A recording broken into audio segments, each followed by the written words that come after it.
ar o Clube Náutico Capibaribe. Alô, alô, João Vitor.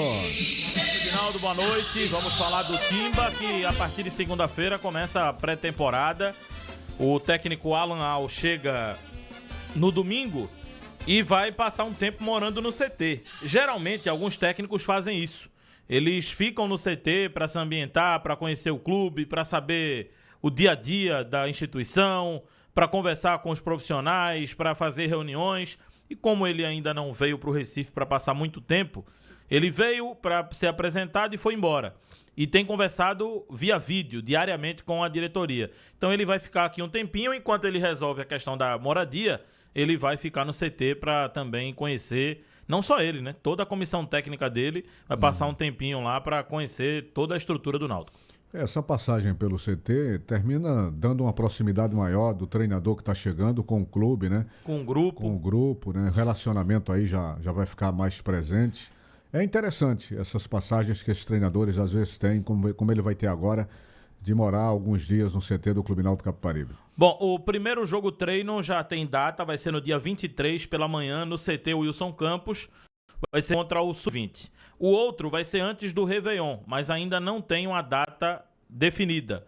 O Náutico ainda tem conversado com a comissão técnica, vai esperar a divulgação da tabela do Campeonato Pernambucano para definir que clube se encaixaria ali mais próximo ao que o Náutico vai precisar no que diz respeito a teste. Mas é isso, o Náutico já com o jogo treino marcado, com pré-temporada marcada. E hoje foi um dia atípico nesse mercado alvirrubro, porque o Náutico não anunciou contratações até agora. Né? Todos os dias o Náutico tem anunciado, hoje até agora pelo menos, não anunciou contratação. A não ser que o Corujão funcione hoje, né? Hoje não é um dia bom para isso, né, Edinaldo? Hoje é um dia.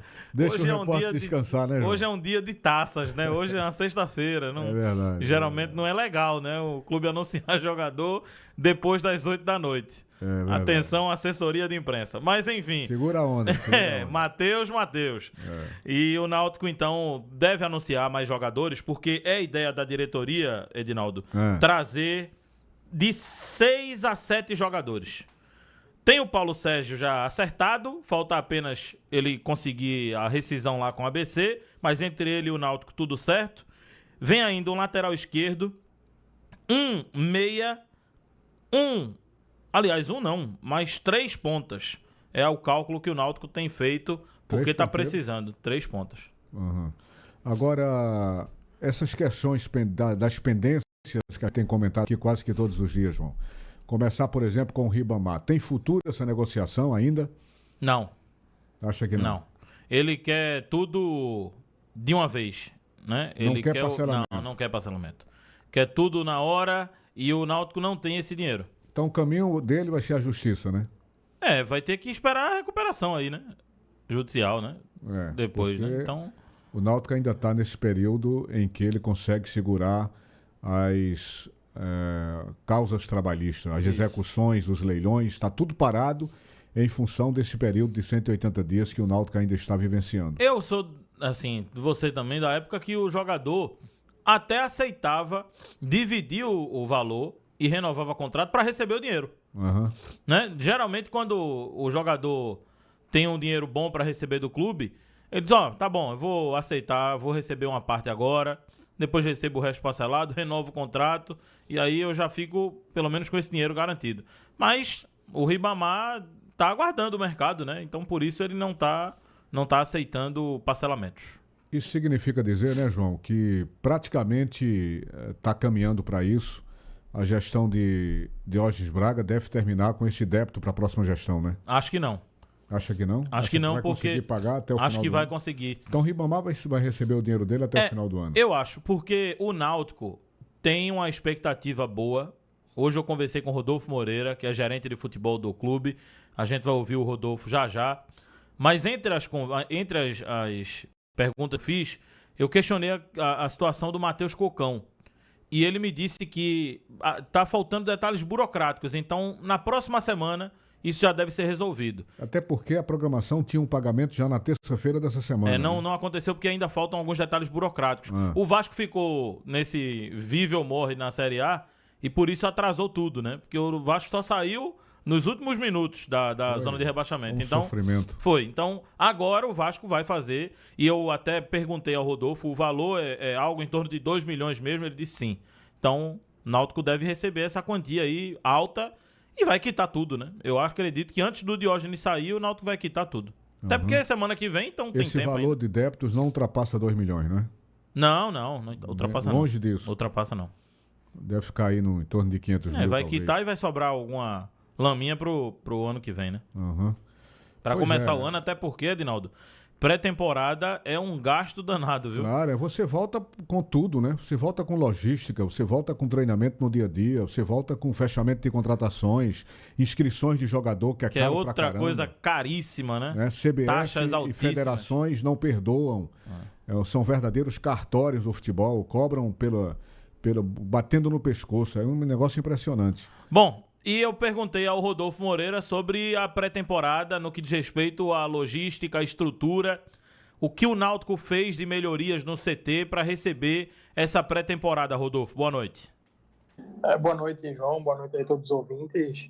É um momento em que a gente fica um pouco travado em função da dificuldade do clube, né? A gente não consegue fazer tudo que a gente gostaria, mas trabalha para oferecer o essencial dentro de uma estrutura que já é uma estrutura de Série B, né? O Hotel do Náutico, o Hotel Concentração está completando agora 10 anos e ele foi construído à época com uma sofisticação, né? Com uma inovação que vai se perdendo com o tempo, à medida que as coisas vão avançando, e a gente vai mantendo o que hoje a gente considera ser uma estrutura de Série B extremamente adequada para receber a delegação que está vindo, né? Muitos atletas que vão estar alojados, membros de comissão técnica. E o principal desafio, João, acaba sendo a questão dos insumos, né? É praticamente uma estrutura hoteleira mesmo, com 3 refeições por dia, 2 lanches, né? Lanche da tarde, lanche da noite. Então, há uma logística de compra de recebimento de mercadoria, né? Inspeção de recebimento, organização de escala de cozinha, organização de escala de motorista, quem vai pegar no aeroporto.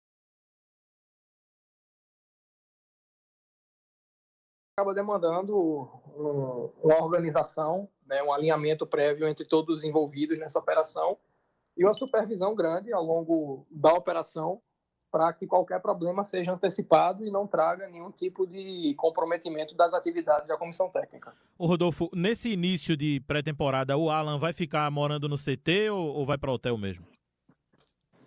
Não, ele e toda a comissão, na verdade, né? O Juvenilson, preparador físico, o Flávio, que é o auxiliar técnico, e o Paulo Pelanda, que é o analista, eles vão passar os primeiros dias ali no Hotel Concentração junto aos atletas, porque estão chegando, né, em definitivo ao Recife somente nesse domingo, então ainda estão vendo a questão de moradia. Mas é uma acomodação pontual. E os atletas também, né? Alguns, acredito que uns 2, 3 se anteciparam e já tem a situação da moradia resolvida. A gente fornece algum suporte nesse serviço agregado e estamos vendo para os demais para que em breve eles estejam com essa situação resolvida e a gente consiga desafogar o hotel também um pouco. Rodolfo, até agora são 12 contratados. Quantos não estarão na apresentação do grupo? Por João, de cabeça, eu acredito que a gente deva ter uma apresentação inicial com 14, 15 atletas, tá? Somando aí remanescentes, contratados. Há alguns que, por alinhamento prévio, né? Atletas que já tinham alguma viagem marcada e que estão no gozo de férias, que em nenhum caso vai chegar a 30 dias, todos, sem exceção, se comprometeram a se apresentar com antecedência, mas algumas situações foram flexibilizadas. Então, a gente tem o Guilherme Matos chegando se apresentando, né, no dia 15, o Diego Matos se apresentando, salvo engano, no dia 13, o Danley, centroavante, se apresentando no dia 18. Então, há algum escalonamento, mas a principal concentração de atletas já vai estar trabalhando na segunda-feira pela manhã. É certo dizer que quem estava jogando a Série B agora há pouco não vai se apresentar na segunda-feira por conta desse período de férias? Não, a gente vai ter alguns atletas que vinham jogando a Série B já nessa apresentação. É o caso do Rafael Vaz, por exemplo, é o caso do Cauã, que estava no Mirassol. De cabeça me vem esses dois à mente, mas a gente tem outros atletas que estavam, né, nessa configuração e que vem com antecedência. São pouquíssimas exceções, como eu falei, em questão de situações muito pontuais, de viagens que estavam marcadas e que se entendeu que era cabível respeitar esse momento do atleta, né? Até porque vinha jogando até há 10, 15 dias atrás, mas boa parte teve um comprometimento muito grande em diminuir esse período de descanso, entendendo que seria importante se apresentar com mais antecedência. Pronto, aí o Rodolfo Moreira participando aqui do Bola Rolando. Agora, João, eu estava dando uma olhada no resumo desse balanço do Clube Náutico Capibaribe e é impressionante. Eu fiquei altamente surpreso. Sim. Porque você tem uma apresentação de um balanço, 219 dias de atraso, e ainda assim você tem as disparidades de opiniões sobre os valores dentro do próprio clube. Enquanto os juristas do próprio Clube Náutico Capibaribe falam num passivo de 185 milhões, a própria empresa contratada pelo Náutico fala uma hora em 231 milhões e outra hora em 252 milhões. Que coisa, né? 214 dias após e esse confronto de disparidade de números no balanço do Náutico. Mas o clube está considerando os 252 milhões, né? Bom, o clube considera, mas ele fala que a apuração do departamento jurídico do clube fica não em 252... É por conta da falta de alguns documentos, né? Então fica incompleto, né? Fica um balanço incompleto. É por isso que eu estou dizendo. Você passa 219 dias para apresentar um balanço e ainda está faltando documento. Porque o balanço foi muito complexo também, né? Foi buscar dados que não vinham sendo incluídos nos últimos balanços, né? Então... Não, eles até têm os dados, mas uns querem incluir num balanço, outros não. Então o Náutico deve resolver isso, né? Para quando eu acho que tem que incluir tudo. Publicar realmente esses números, eu acho que tem que incluir de forma tudo, definitiva. por conta dessa questão da recuperação judicial. Tem que saber o tamanho total da dívida. Então tem que considerar tudo mesmo. Até porque, na relação de credores que o Náutico mostrou para a recuperação judicial, dá 230 milhões. Então eu fico sem entender por que essa insistência dos 185 milhões colocados pelos juristas do clube. Mas é um assunto que a gente espera que o Náutico resolva logo. Bom, e 21 milhões são compromissos de curto prazo, né? Aqueles que precisam ser pagos ao longo do ano, do exercício. Era um dinheiro para o Náutico pagar dentro desse ano de 2023. Você acha que o Náutico teria dinheiro suficiente para pagar isso dentro de um ano? Se virar SAF, paga. Mas esse exercício era para pagar neste ano, né?